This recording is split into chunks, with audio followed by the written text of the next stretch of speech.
is there an appetite in Israel to end the occupation? There'd be an appetite for sure. I mean, if you could give a magic wand and say, if we ended the occupation, there would be peace forever, you would get 75% of Israelis to vote in favor of that. The people who are against ending the occupation break into two groups.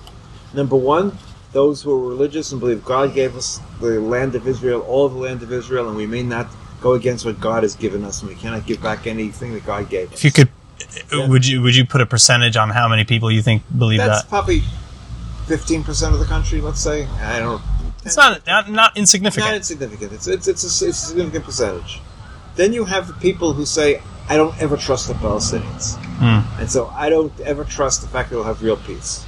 And that's a good 20, 30, 40. It depends on the time. I mean, do you think that there are any justifications for that ideology? There's lots of justifications. Look, we have a history of justifications.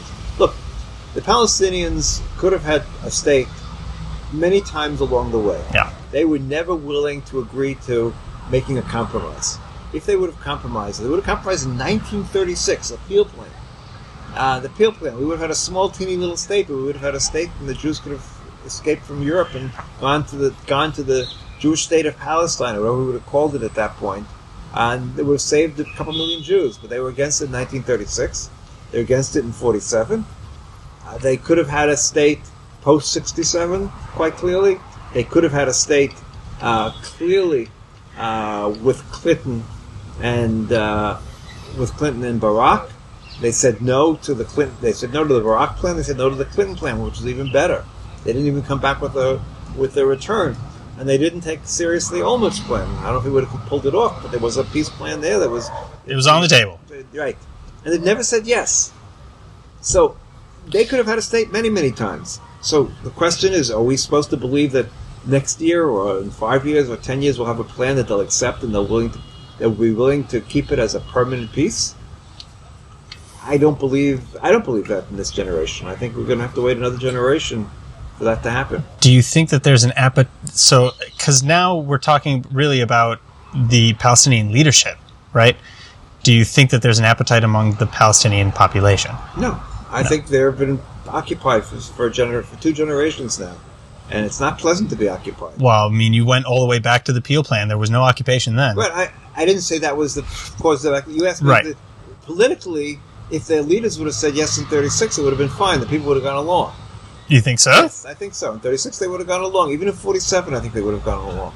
There wasn't a hatred. I mean, some Jews were hated. There wasn't a hatred that's developed. We've developed a hatred towards us. I mean, if I was a Palestinian, I would hate us. Now, it doesn't mean what we do, we have any choices, and there are some things we could do better, obviously. Mm-hmm. But if I'm a Palestinian, we go around and we say, we're surprised about terror. Well, we shouldn't be surprised. It's never justified. Right. It's never terror against civilians is never justified. Terror against the army, I don't know, but terror against civilians are never justified to attack civilians of any kind. Right. However, we shouldn't be surprised by it. That's the point. In other words, we shouldn't accept it. We shouldn't say it's good, but surprise? We should not be surprised. We should not be surprised they hate us. I mean, if we were occupied for 70 years, we'd not be happy either. That's the reality. And I don't know how to end it. I've said multiple times, make me the king of Israel, with full powers of the king, and the ability to convince people of everything. I'm not sure how I would end it. I don't know how I could end it. And that's really the conundrum we have. And but we should at least face the conundrum.